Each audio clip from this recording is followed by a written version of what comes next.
Welcome to the Platform to Perform podcast, the podcast for athletes, coaches, and anyone looking to perform at their highest level.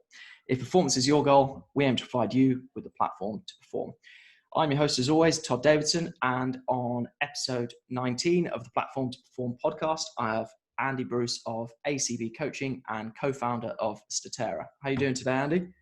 Yeah, very good. Thanks, Todd. Yourself? I'm not too bad. Do you want to give the listeners a little bit of an introduction into why you do what you do and how that's led to what you're doing now? Yeah, I suppose my journey has been an unusual one into the realm of strength and conditioning and athletic development with youth athletes. I actually now work at the school that I went to, and much of my journey has been informed on not mistakes made, but my personal and lived experiences, and perhaps my thirst to try to do things better than what I did first time around, and stopping people from maybe making the same mistakes.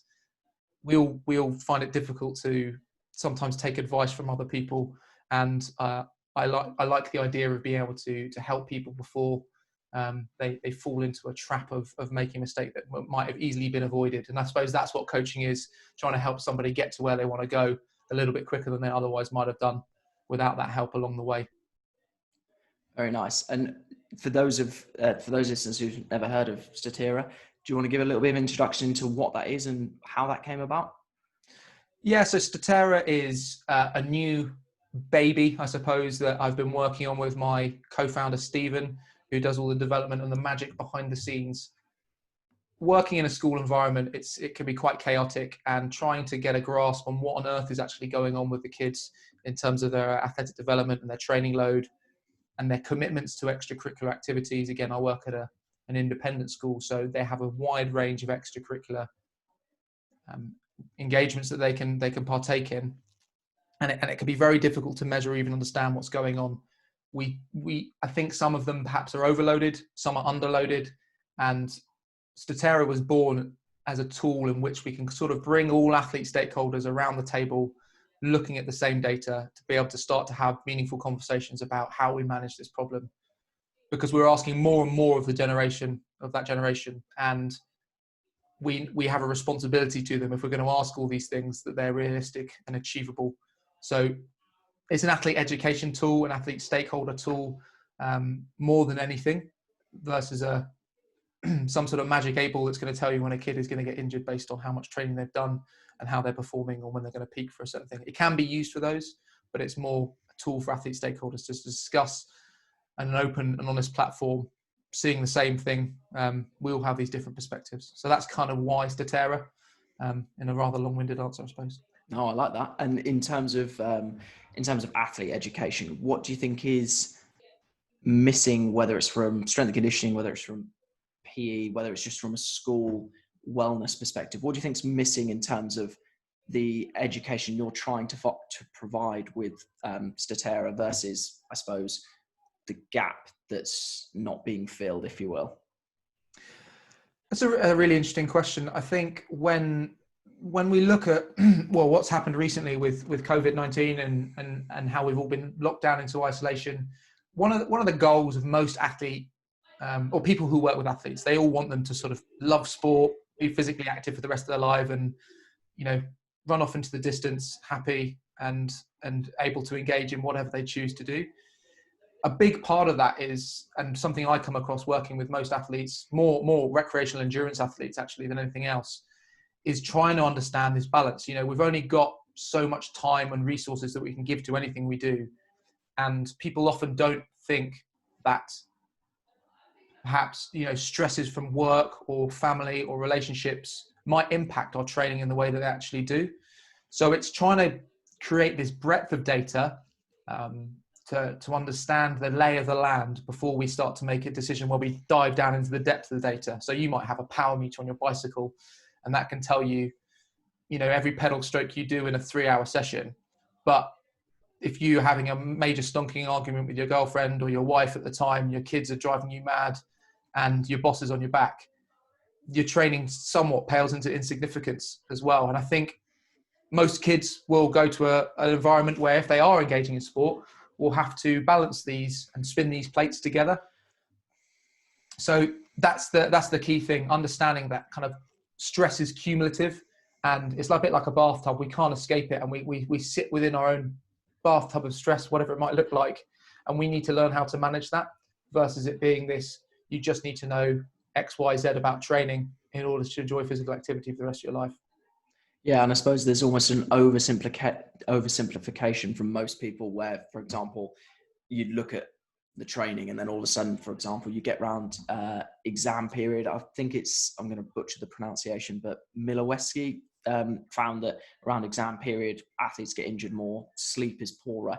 But in theory, if you looked at the training program hasn't changed at all from a physical input perspective. Yeah, you wouldn't necessarily think these things are that related. We do a bit of work at school with monitoring well-being across all year groups now. So we've run a study this year where we've looked at well-being in the autumn, spring, and summer term, and we see these correlations between sleep, and those kids that report feeling more sleepy perform worse academically. The data hasn't necessarily come out yet where we can see where their athletic performance is involved, because it's very, very difficult to measure within the constraints and the resources that we have available to give to it. Unfortunately, that's another thing I suppose Statera hopes to solve, is that it's really time intensive to record this data and do something with it. And the most important thing is, if you're recording data, actually turning it into knowledge and doing something with it. There's no point in it sitting on my hard drive of my computer and me going, oh, that's interesting, and then not being able to act on it to help create an intervention that might be of benefit to somebody. So in terms of creating those interventions, like obviously we've discussed off air and you've sort of brought me through where it's at this stage and where you hope to get it. How are you going to mitigate the, I suppose the expertise required to actually understand the data? So if I'm a parent and I've, for example, got no idea what acute training load means or any of the terminology, how might you mitigate my lack of understanding in terms of, as you said, bringing those people together or using it as an educational tool? Very interesting question, and perhaps one I don't have all the answers to just yet. The tool will be, we will come to like the understanding of what a training or the wellness of an athlete from different perspectives. A parent sees different things. They're probably the biggest stakeholder involved in the upbringing of their child. A teacher sees very different things at school. A sports coach sees different things. A PE teacher sees different things. So there will be ultimate sort of control from the organizational end as to the breadth of the data that's available, and they can decide when and what they share, for example, with a parent. Parents and athletes can obviously log into the app and be able to see stuff specific and pertaining to that child. So they'll see their maturation data, which I think all parents and kids are kind of interested in. When you tell a kid you're 95% of your predicted adult height, they love to go straight to the next kid standing next to them and go, what are you? How much more have you got to grow? It's a natural social comparison that goes on. But they'll see specific data pertaining to their own child. So maturation data, their training workload and their training timetable. I imagine a parent is far more interested in where they've got to get their kid to by when and what they're doing next versus what the team's training stress score is or cumulative workload might be. So they can see their training. They can understand their injuries as well. So they can see their log of injuries, perhaps whether they need to look after themselves. And again, just their daily wellness score, so that they might infer certain things and notice certain things when they can see a pattern of how their wellness has changed over time that a coach might not really understand. They might not know that they had a massive raving Barney the night before or had loads of homework on the night before. So it just gives the opportunity to have that discussion and a platform to discussion more than anything else. There are going to be a lot of caveats involved. I think it's easy to think that this is like I've said before, magic 8-ball that's going to tell you when a kid's going to get injured, when they're going to peak their performance. It's a bit more complicated than that, unfortunately, but it doesn't mean we can't empower ourselves with the appropriate knowledge and the attempt to use it properly. So there will be some guides and hints and tips within the app as to what some pieces of information mean and what they don't mean. That's probably the best I can give you so far. We're not at that level where we're really going out and operationalizing it so far. We're still majorly in development. And these are really important questions to consider.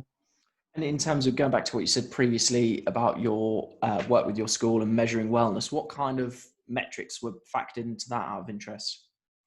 So we used the student process wellbeing questionnaire, and the reason we chose that one, there are other measures of sort of well-being for pupils and students, is that there's a worker equivalent questionnaire. So we actually survey the staff and the pupils simultaneously, because we wanted to get an understanding of what the whole school body well-being situation looked like, a baseline to start, making interventions. Unless you've measured something, for example, we've stopped the boys being able to have mobile phones out during school hours. It's difficult to know without a baseline as to whether that actually improves the well-being of the children. Anecdotally, yes, they concentrate better, they're more engaged with one another. But do we know for sure that that improves their perceptions of stress? So the student well-being, student process questionnaire takes into account things like positive well-being, negative well-being, perceptions of academic workload, stress, efficiency, psychological capital, I think, as I said, student stresses, ratings of physical health. And we've married that up with academic performance and effort scores as well, taken from the school systems, which is throwing out some interesting correlations initially. We'll have to do a bit more digging down into the data, statistically speaking, to understand how that changes over time between different age groups as well. Because, what a third former goes through is very different to what a sixth former goes through when they're getting ready for their A-levels, and vice versa. Do you think that schools and PE programs in general are going to start to place more emphasis on actually tracking this wellness side of things? Obviously, given the current climate we're in, and given that, for example, kids going back to school now is going to be much more stressful than if it was, say, just going back after 6 weeks of hot summer holidays.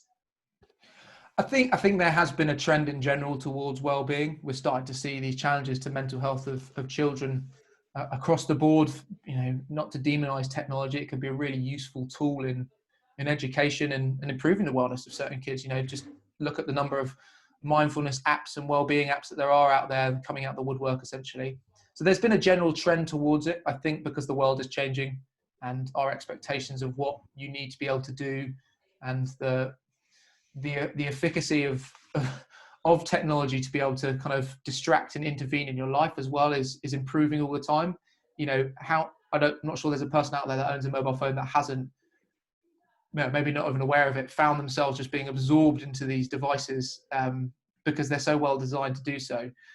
COVID-19, I think, has only accelerated that. It's brought into focus the importance of movement and physical activity for well-being. You don't even need to be a particularly active person to feel kind of stir crazy after a couple of days staying at home. And now we've removed, or did temporarily remove, the carrot of sport and competitive sport, which is often what most people consider all physical activity is about. Then all that remains is the mental benefits of sport. So I think it's definitely a trend, one that will have been accelerated by this. Think about the guidance the government gave. You were still allowed to go and exercise once a day for mental well-being. That was important enough to keep in their guidance, which gives you an understanding that at a national level, at a medical level, and at a personal level, how important it probably is. And I think it's only going to become more important on the agenda as we go through time as well. And if we go a little bit more specifically into a PE setting, so you said about people thinking that sport is synonymous with physical activity, or, for example, well, there's no sport now and therefore my physical activity might drop as a result. Do you think, I know we're speaking off air about this, but do you think that many PE programs, or people's perceptions of PE programs, is almost a similar thing, in that PE and sport are the same thing? It's difficult to say what anybody's opinion on it is. Of course. I think it's really easy to be drawn into that trap, because that's kind of the model that exists in a lot of schools. We play basketball. It's an expression of physical activity that's really easily available in our minds to think, we see sport all the time. Well, it's interesting to see actually now with COVID-19 how much time has been freed up when no sport exists. I would spend hours trawling the BBC Sport website, reading about different things, and now there's nothing really on there of any interest. I'm like, wow, what was free time? To spin it another way, I think that, and I heard this, Will Sway's a cool PE educator, came out with it. He says that every PE department or sports department should have somebody who hated PE or sport at school. because PE departments are often filled with people that enjoy sport and love sport, and strength and conditioning coaching is exactly the same. Loads of, inverted commas, failed athletes out there that have this journey where they're engaged in reasonably high level sport or certainly loved it. And it's easy then to forget that loads of people don't actually really necessarily like sport, and it's completely okay not to like sport. So if that's the only option, or one of the major options that we're really offering provision with, that's available to them, but what are they supposed to do? How do you become, what's socially acceptable to be physically active enough without sport? And what does that look like? And I don't think we do a good enough job of articulating that, perhaps. So yeah, I probably would agree that, we are very, very heavily sport focused. It's been very interesting to hear the discussions from directors of sport currently at independent schools around how we can create some sort of sport and which ways we can bring it back. There's not a lot left of options. Sport is pretty incompatible with social distancing. I think next week I'm going to be doing my first rugby training session socially distanced. So we're going to have groups of 6 players on the pitch, or maybe 24 to a pitch, but nobody interacting with each other, no passing a ball to one another. It's an interesting challenge as a coach, but it does go to show the limitations of, sports weren't created with the global pandemic in mind. They were created because people were mixing and socially interacting. And this is a question that I certainly don't profess to know the answer to myself, and something that I don't think there's any easy answers to. But I love the fact of, I can just imagine somebody who hates sports sitting in a PE department playing devil's advocate. And actually, I think that's a bloody good idea. How do we stop PE becoming this Marmite subject where it's either you're sporty and therefore you love it regardless of what's delivered, or you're not sporty and therefore you hate it? I think we could probably do, and it's an incredibly difficult task, a better job of integrating all these different areas in which a pupil will engage with physical activity during their time at school or during their education. So, for example, at Merchant Taylors, we've got a games program. They'll engage in PE, which is now essentially described as health and well-being. They have PSHE. They will have extracurricular activities where they could be active. They might do outdoor ed activities as well. These are all methods of physical activity. And I think we need to start using the same vocabulary and having the same conversations across those different areas that overlap and interrelate with one another, that aren't necessarily the same thing, so that we can make it more acceptable that any movement is good. I'm always amazed at how easy it is and how little I have to move around to start to feel good. I'm my background, and I enjoy endurance sport and running around very slowly for long distances. I don't have to run for 3 hours to feel good. I can move around for 5-10 minutes around and roll around on the floor, and I'll probably start to feel a little bit better. Yeah, we need a better job at integrating the ways in which physical activity can engage in a life and get away from these sort of predefined models that it has to be, playing badminton or squash with a friend to be considered sport or to be considered physical activity.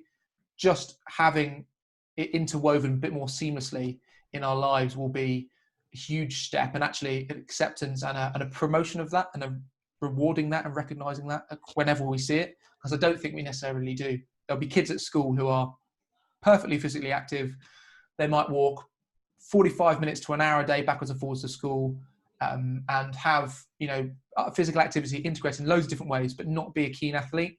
And therefore you'd be like, well, they're not sporty enough, and therefore we're in trouble and we're letting them down in some way. I don't think we have a good enough grasp of exactly what is acceptable.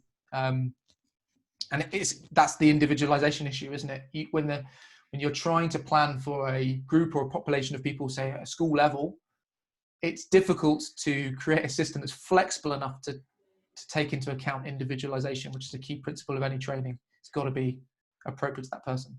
And I also think you sort of hit the nail on the head in terms of, for me, doing my PE teacher training, the biggest thing I've struggled with is measuring the outcomes of PE in the sense of either A, I can visually see a pupil's improved, but then how does that pupil know he or she is improved? And then on the flip side, if our aim is to create lifelong learners, but for example, we never hear from these kids once they leave school, how do we know if we've achieved that outcome? It's a really difficult outcome to measure. I mean, we're not, often the focus is obviously internal, isn't it? We're worried about making sure that our charges are getting through the hoops they need to jump through, essentially. Whether you're good at PE, at GCSE or A level really probably has very little correlation between your happiness and levels of physical activity later in life. And it might do, I don't even know, I'm not sure that data's there, but we're not going to spend our time tracking all those kids that have left school as to how physically active they are, their resources and skill sets to be able to manage the problems that maintaining a physically active lifestyle throws at them. We're interested in focusing on the kids that we've kind of got in the classroom at that point in time, and rightfully so. So we've got to be careful on what we say we want to do and achieve. There needs to be some sort of measure to it. We're never going to always get these objective, completely contextually valid measures that we can just apply, ask someone something and get a clear answer. But we can probably trend towards something that's a little bit more objective in lots of different situations. I'm not sure if that's answered your question. It's the assessment is a key issue, and it has benefits, but it also has drawbacks. It drives accountability massively within your staff body when you know that you've got clear outcomes to aim and try to achieve. But it can also constrain hugely what you're trying to do. You know, so much of movement and learning about movement is non-linear, and it's about variation and variability and just giving loads of different stuff a go. And that doesn't sit too comfortably with X kid can achieve X, Y, Z by X point in time. Yeah, which is, of course, the way that we track pretty much any other subject. Like, I always find it amusing because I think to yourself, if you sat down with a maths teacher and said, right, my kid is, 11, where should he be by 11, 12, 13, 14? You know, that journey you'd be able to break that down probably fairly routinely because, maybe I'm talking absolute rubbish, but I imagine that journey looks a lot more linear than, like you said, movement journey, especially when we start to talk about maturation and how that interferes with how well pupils or athletes move, and being able to communicate that. On the subject of being able to communicate stuff a bit better, how do we go about improving, or should there be a place for fitness testing within the PE curriculum? Yeah, I think you're touching upon the idea that testing can have this educational component, and I think it should if it's being used. Just to go back to what you sort of said there, actually, within maths, for example, there's a lot more certainty as to what a kid has to know and be able to do in maths for a GCSE or an A level or any exam they're going to go and sit. And, there are tools and techniques this is from my memory of maths, you need to be able to use and apply to information presented to you at a certain point in time. So there's a bit more certainty there. I don't think we necessarily have that with PE. Like you can clearly be happily physically active without achieving that at a certain point in time. And they're linked to these structures that we as humans like to have. We've got weeks, we've got years, and kids fit happily within these year groups. But we know from maturation data that the kids sort of, will mature at different rates and at different times. And that happens psychologically as well. In certain people, different parts of the brain mature at different rates, which might have implications for risk taking. And, I think about it in sport a lot as well. If your teenagers are notoriously a little bit more sensitive to risk taking and happy to do so, and that kind of the adult brain doesn't go, hang on a second, this could be a bad idea. You think about it in cricket. Can your brain go, don't play that shot, that stupid shot at that point in time when that ball is bowled? Will a child go, I'm just going to go for it? You might want to encourage that as well. So I've sort of gone massively off track there and ignored your question a little bit. But you were talking about was it the educational tool, weren't you, of fitness testing? Of testing. Yeah. And I think, done badly, it can be probably quite damaging unless you educate the kids on maturation and say there could be a really broad variation in all these different scores. So let's say, at Taylor's we do a mile run, so 4 laps around a track. We do a pull-up test, which is graded. So either it's just hanging from the bar, attempting a partial pull-up, or then numbers of pull-ups, and a standing broad jump. We're broadly educating them around the different aspects of athleticism. So sort of really loosely upper body strength, lower body strength and power, and your sort of cardiorespiratory fitness. And it's more as a benchmark. If you're telling a kid they need to be X, Y, and Z, outside of elite performance and measures of what it takes to win, it doesn't really matter what they are. It's just that they understand where they are and that they can learn about how to improve that and how to track how to improve that, because that's what's going to happen as an adult. If you're capable of being physically active in a range of different environments, you might start taking up running or triathlon or swimming when you're older. It's important to know how to measure performance to a degree and how to improve it, because we all enjoy these aspects of improvement. Like, kids find mastery fun, which is often a forgotten idea. Like, we think it's got to be chaos for things to be fun for kids, but they do enjoy learning a new skill and trying to improve it over time and coming back. And feelings of self-mastery are important to people. They're important to adults as well. So yeah, educationally, fitness testing, there is a place for it. I don't think we should be so black and white and say, no, it's not fun at all, because kids can enjoy competing against each other doing testing as well. When we started to introduce it at Taylor's, I think it was strange to see how much some kids relished it, and kids we didn't think would be engaged in doing so were, highly competitive. It gave them an outlet for them to sort of deploy that in a fun way with their friends as well. Funny enough, on that subject, the all-girls school that I used to work at, we had a good friend of mine come in with his company and basically profile all the kids across various different measures. And you had kids who, for example, doing an isometric mid-thigh pull, who never would have thought they would be any good, I guess, and not stereotypically sporty, who came out near the top. And like the smile on these kids' faces, like, I think there's often, in my opinion, we think of kids doing tests who, for example, might not perform as well as possible, and we think, oh, well, we can't do it because of them. And we forget that actually for some kids, this may be the only chance they actually get to excel at something. Yeah, I think what the nature of well-designed testing as well. So, like, not saying that's what we do at Taylor's is necessarily that well-designed, but we're measuring these different aspects of physical fitness. Essentially, it's reasonably rare for somebody to be incredibly poor at all of them. So, a kid who can't do any of them. If we do find kids like that, then that's another different conversation we can perhaps start.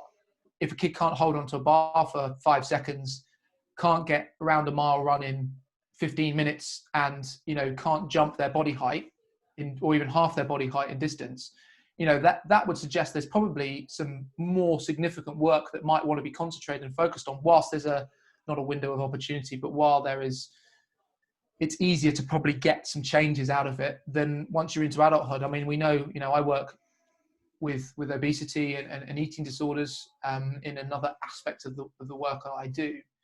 And obesity, once it's set in, is very difficult to change. And your odds of, as an obese adult, changing that and losing that weight and keeping it off for the rest of your life is really, really low. That's why all the time and money is spent in prevention in the first place. Catching stuff early enough and being able to change and manipulate that is important as well. And we shouldn't necessarily shy away from those conversations. But yeah, like you say, that it's kids love comparing against themselves socially. It's very natural for them to do. And as long as it's done in the right environment and in the right way in that environment, I think it can be really healthy for them. And I think also, just on the topic of, for example, let's say you assess someone to the point where, even though you've not got specific standards per se, you find someone that is below a certain threshold where you're like, actually, this is concerning for their future and present well-being. I think there's also a what's the word I'm looking for? There's a connotation that if a kid does poorly, that PE for the next, 6 to 8 weeks for them is going to be like military type fitness training until they get to a certain marker. When in fact, actually, a kid who does really poorly, you could even use that for a different type of PE provision where, right, well, if we design games in such a way, they're going to get a cardiovascular hit from it. They're going to learn to manipulate and balance their body in different ways. They're going to improve their strength to weight ratio. And it's all going to look fun. It's not going to look like this sort of, I must get to these markers, and all of a sudden PE becomes boring as a result. Yeah, we know those health behaviours are actually probably more important than where, most of the data around it's correlational, isn't it? So if your waist circumference is a certain size, you're at increased or high increased risk of, stroke, diabetes, cardiovascular issues. It's more important that kids are doing the right health, adults in that situation are doing the right sort of health behaviors. And, most schools have really good pastoral systems set up and built into them anyway. And that's what they're good at. That's what they really are good at doing. So, I think often I get the impression, I'm not sure it's necessarily true, that schools might think that PE teachers are just idiots and they're going to go, you're too fat, you should do this X, Y, and Z, and we're going to boot camp you into better shape. We're a little, good PE teachers are a little bit more advanced and thinking and forward thinking than that. It's about engaging with the pastoral chains of command and getting around a pupil to be able to help them as best you can with an individualized solution. That's, again, like going back to these key principles of any form of training, whatever you're trying to achieve. If the glove doesn't fit, it's not going to last very long or be a very sustainable change that you're trying to get out of a kid. So yeah, I think it's probably a little unfair and pointless to have such a black and white discussion about the fact that, if kid does X and they fail, we're not in certain setups where that's going to ever happen. And it shouldn't be. And I don't think that would ever come about. It'd be a shame, and maybe I'm naive to think that it doesn't. But yeah, that's never the way that fitness testing should ever be approached. And on the subject of stuff being sustainable, for better or for worse, I suppose one of the most sustainable behaviors that people adopt through childhood and then adulthood is the way that they eat. So in terms of nutrition, either for youth athletes, children, or just in school in general, what are some of the main issues that you've seen either in your personal practice or just as a general overview from your time in schools, if that makes sense? Oh, that's a big question. So nutrition is a really difficult topic in the sense that everybody has their own preferences. Everybody has their own experiences that could be so different in so many different situations. When I look around the dining hall, when we were eating in a dining hall together, the ways in which kids engage with food is as varied as you might like to even imagine. What I think that this time has given us actually is the opportunity to engage and talk about it. I've really enjoyed setting some nutrition tasks, getting the group of sports girls I work with, I set them a task to prepare a meal for their family members and to make sure they did the washing up afterwards as well. I was very impressed to see that one of the boys, actually, his mum makes him cook for the family once a week anyway, which is some pretty good old school parenting. But yeah, brings a bit of discipline into these sorts of things as well. Nutrition can mean a lot of different things to a lot of different people. And so working at a boys' school, you get this peak in things related to nutrition, like, around the years 11, late years 10, years 11, they become very, very interested in body image and training for gains, as they like to talk about. And it can be a sensitive topic because you can definitely say the wrong thing with food and nutrition.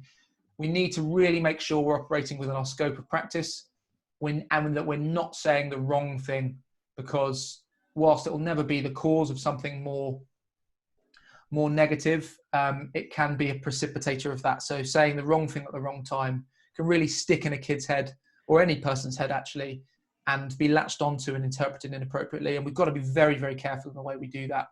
But yeah, this opportunity is, giving us way more time to start focusing on these skills at home. They're spending all their time at home at the moment. They're getting to the experience and the exposure to be able to start to learn to cook a bit more effectively. And these are the skills we really want for them. It's not that you need to have X, Y, Z macro balance and X, Y, Z calories. It's just focusing on general principles, certainly for the growing athlete, making sure you can try and get a bit of protein, a bit more protein in their breakfast is often something that's lacking. And just experimenting and learning for themselves in a non-judgmental way about the types of foods that work for them at certain times. That sounds really airy-fairy, but you don't want to be, it's amazing what kids will misinterpret when you talk about nutrition. Yeah. And in terms of, it's funny you say about scope as practice, the amount of times people will say to me, oh, could you do me a meal plan or a diet plan? Or I'm like, absolutely not. And I'll say something like, if you're eating enough vegetables, getting enough protein and drinking enough water, you need someone with more expertise than me. And if you're not doing those things, do those things. But it's amazing how many people, whether it's personal trainers, whether it's people not realizing their outstepping scope of practice, but people who dish out nutritional advice, which they've read somewhere, which may or may not be true, without any sort of, as you said, I don't know, qualification or accreditation, whatever you want to call it.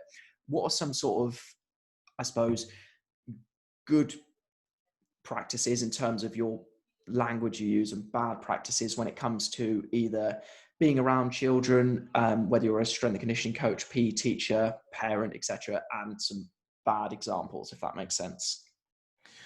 Oh, that's a good one. I think one clear one, and again, it's related to food a lot, is actually with body image. And the key principle, I would say, is de-emphasize body image. I've actually had the mirrors taken down in the school gym to stop. We literally have a queue of kids sometimes in some lunch sessions at the end of their session, bicep curling and just staring at themselves in the mirror. I'm happy for them to do that at home if they want to, but the culture it promotes within a gym environment, a younger kid comes in and sees an older kid bicep curling and looking at themselves, that's promoting, you're permitting that, you're allowing them to say that that's important and we're valuing that in this environment. And I think that we need to de-emphasize body image and promote the fact that, regardless of what you look like, you should have and to be able to develop self-esteem. Again, they're very interrelated things. Body image is a very distorted sort of concept in the human mind. It's multifactorial as well. So it's really tricky, but de-emphasizing body image where possible, really easy to catch yourself saying and talking about, body shape when it comes to sport as well, because it is a key aspect, and it sits quite strongly within certain other realms of coaching and old school coaching. Coaches like to talk about body shape, and it's there in cycling, it's there in triathlon, it's there in all sorts of different sports, rugby as well. So what are the other sort of things? Certainly with nutrition, be aware of sort of morality around food. I asked a group of third formers what sort of, just in general, we were talking about carbohydrates, fats and protein in a really general way, and saying, like, what are their purposes? What are they for? When do we come across them? And I said, so what sort of types of carbohydrate do we have? And the first kid put his hand up and said, good and bad. And, that is, that has come from an adult, hasn't it? That is, a kid hasn't made a moral judgment on carbohydrates. So morality around food, and watch out for that and stay away from it. We want to be food neutral, I think, is a really good principle to kind of go on. That, there are different types of food are appropriate at different times, and there's no hard and fast. We don't want to demonize a certain food group in any way. And I think that's really easy to do in the language we use.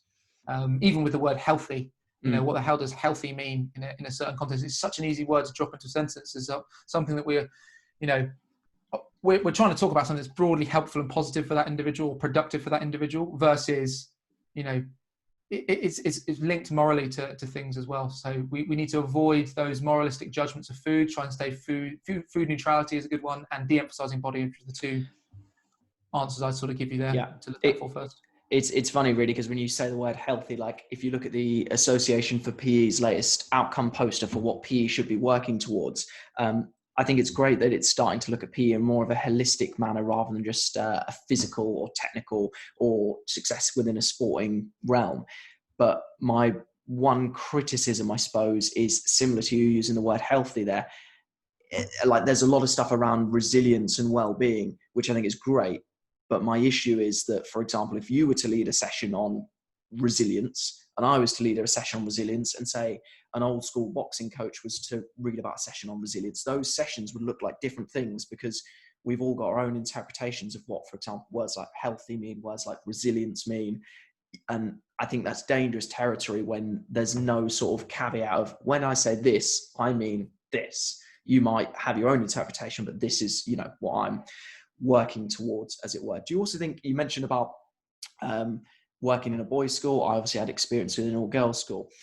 Do you think there's a danger of also stereotyping? As soon as we talk about nutrition, as soon as we talk about body image, most people might naturally associate that with, for example, I don't know, girls and anorexia or bulimia. Whereas, for example, being in, say, a rugby environment, you might toss out terminologies like, oh, this player's not big enough, or this player's overweight.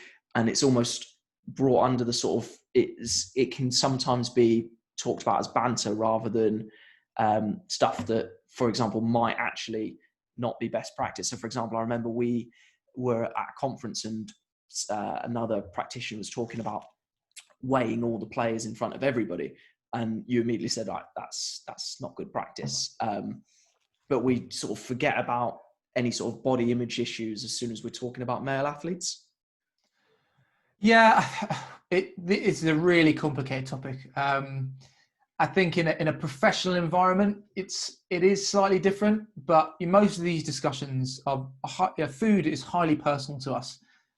Body image is obviously highly personal to us. And we've got to be aware that most people might not have the skill set or the ability to be able to interpret information in the right way.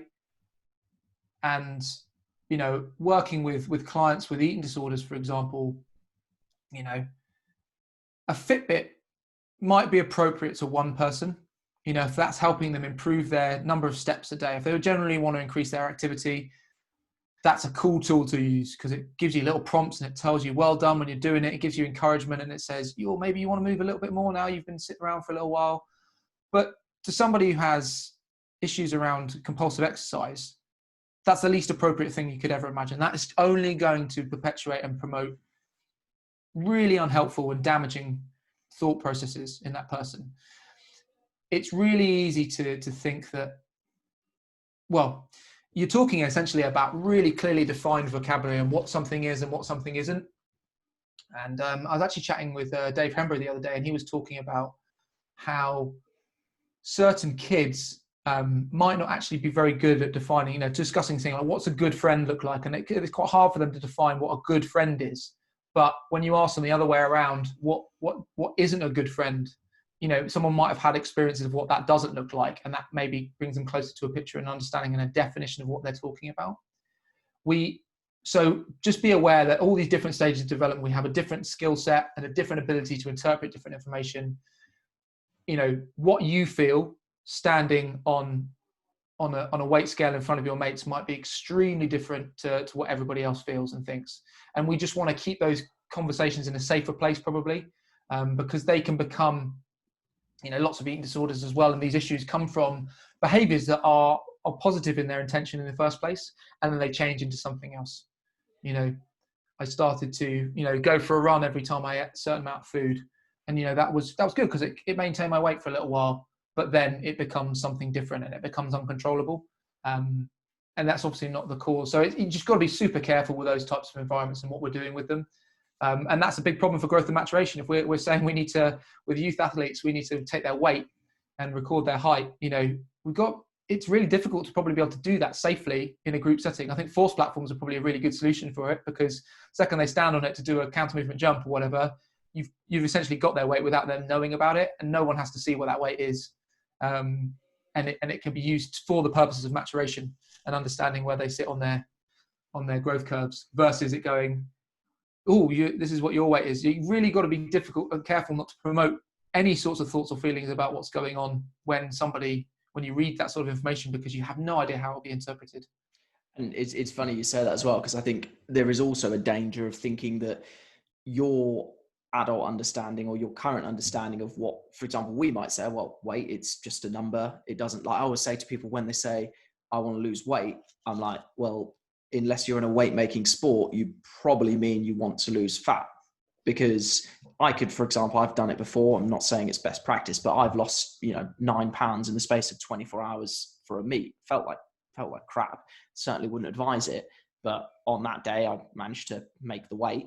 And again, like you said, I've done it before myself, where when I stopped boxing, because I boxed at 63 kilos in my mind, even though I'd long since stopped boxing, I was like, I have to be 63. I have to be 63. That is me, you know, and I identified very personally with that number, even though once I stopped boxing, 63 kilos was never going to be attainable and also was somewhat meaningless. And obviously now, if somebody talks to me about a weight, I'll just be like, it's just a number. Whereas it'd be easy, for example, to try and put that onto everybody and be like, oh, why are you worried about your weight? It's just a number. When, as you said, if that's not the way they identify with themselves or with the number on the scale, then that's, you know, easier said than done. And that, you know, your off the cuff comment or your interpretation of it isn't actually as helpful as what you think it is.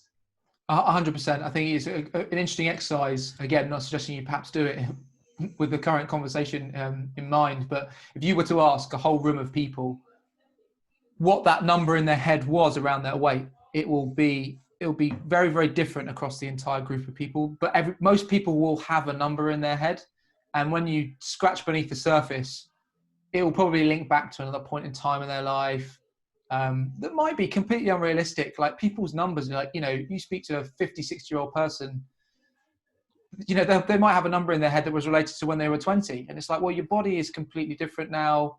All these things have changed, but it doesn't stop that number being there and then thinking about it all the time. You just got to be really, really careful with that. You know, so if a kid comes and speaks to me and says, so I want to learn about nutrition, or, you know, should I take creatine, or what is protein bad for me? Is it bad for my kidneys, or whatever myth or concern they have?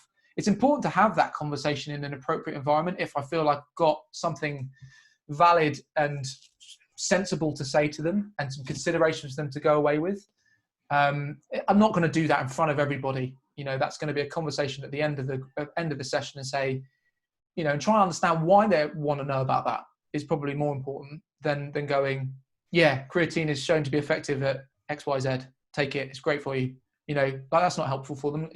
We're there to educate, and we've got to be just really considerate of, like I said before, what we say to people and how that can be interpreted. This, again, not a question that I've put on the show notes, but let's say hypothetically, if you're a coach, a parent, PE teacher, or whatever, and a kid who is generally overweight comes to you and says, oh, I think I should lose a bit of weight, or I think I need to lose weight. What's your opinion, or what do you think? How would you handle that kind of conversation? I think, you know, you got to take into account sort of safeguarding, you know,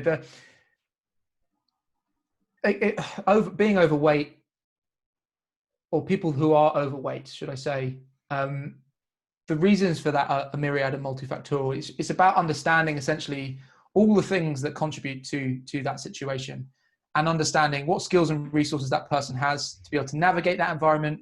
And then you've got a best course of action as to what you want to do. Of course, if it's challenging that child's health and has longer term implications, that's something you're going to want to deal with. But you're going to want to deal with it in the right way. You know, you're not going to just go and say, yeah, go for it, go crazy and do X, Y, and Z. You don't want to make, you know, you certainly don't want to make too big a deal about it, but you want to make sure the people that are going to have the biggest impact, like, for example, the parents, like, you talk to kids about nutrition all you want, but they're not making their food a lot of the time, and they're not going to the supermarket and buying it. So it's really easy to forget that, you know, try and get this in your meal. And it's like, well, I don't do the shopping, and this is what my mum gives me, or my dad serves up for me at lunch, or whatever it might be. So you've got to be really considerate of the environment. All these situations, they always start with working out what's exactly going on, working out what resources are available and the time to commit to it, and the motivations behind it, the why that person's doing it. And then you've got an understanding of whether that's an appropriate course of action or not. It's again, that's a nothing answer for you, because it doesn't tell you what to do in that situation, but it's, again, individual. Yeah, but I do think it moves away from the sort of perhaps whilst it is true, if you eat less calories than what you expend, then you'll probably lose weight. I do think it moves away from, yes, that's true, but as you said, it can also be a gross oversimplification of what, especially when we're talking about children. It's always a bit more nuanced, isn't it? You know, if you walked past a restaurant pre-social distancing and lockdown restrictions, and saw it was rammed full of people, and you said to your friend who's walking past, I wonder why that restaurant's so busy. And they said, it's because more people have walked into it than have left it. You'd think they were being facetious or flippant or whatever. But it's not it's because they serve good food and people like going there and they're seeing their friends or whatever. There are other reasons to why these sorts of things happen. It doesn't give you the full picture, does it? Of course. I obviously appreciate we're pushing close to the limit in terms of time, but last topic I want to cover is strength training for endurance athletes. So we'll just firstly, obviously as an endurance athlete, I'm sure you've got your own experiences, but what are some of the common problems you encounter when it comes to trying to convince endurance athletes to strength train? Yeah, I mean, there's a couple of inescapable things, depending on your level. There's a cost. There's quite a big cost to strength training. So let's say you take a recreational cyclist. They may be Cat 3 or Cat 2 cyclist. Okay, so they're pretty decent and they're quite keen on their cycling. Probably the biggest thing that's going to get in the way of their performance as a cyclist is how much cycling they do and how much time they train cycling. So if you're going to start going, all the research says it's going to stop injury, it's going to really help, energy production and force production, X, Y, Z, let's get you in the gym. You're taking time away from them cycling, which is probably going to pay greater dividends in the short to medium and even perhaps long term for their performance. So balancing that is important. Knowing when and how much to do it is important. And the cost of it as well. You can make someone really sore even from something that's quite minimal. Certainly if they're not that conditioned to doing it. Trying to keep it throughout a program and just touching on it is challenging. So the difficulties are from programming. I think it does have a benefit. It has a benefit not only in performance, but also psychologically. It's huge. It gives a bit of variety to training. And again, you get that self-mastery. Most, say, for example, endurance athletes really like improving and knowing they're improving something. And it's a really easy environment to go, I picked up this weight last week and now I can pick up this weight. So seeing those improvements are really motivating often for endurance athletes. And they like learning skills and they like getting better at things. So there's definitely psychological benefits. There are, undoubted performance benefits. How regularly you can fit it in sustainably is another question. I tend to cram it in, that's probably not the best way to describe it, put it into calculated fashion into my athletes' training programs when there's a little bit less stress on their racing and the performance in their training isn't so important. But certainly when it comes to race season and maybe they're doing time trials week in, week out, then yeah, it's not that important for them to be doing strength training. It's important that they're doing their energy system work on their bike and they're in the saddle in their time trial position and working hard. Makes sense. And in terms of concurrent training, so basically a fancy way of saying we're going to do some strength training and endurance at the same time, what are some of the general recommendations you would give to cyclists? Maybe they're sitting there thinking, right, do I strength train first? Do I endurance train first? How often shall I be doing it? I know obviously that ignores a whole host of contextual factors, but if you could just give some general overview recommendations, what might those be?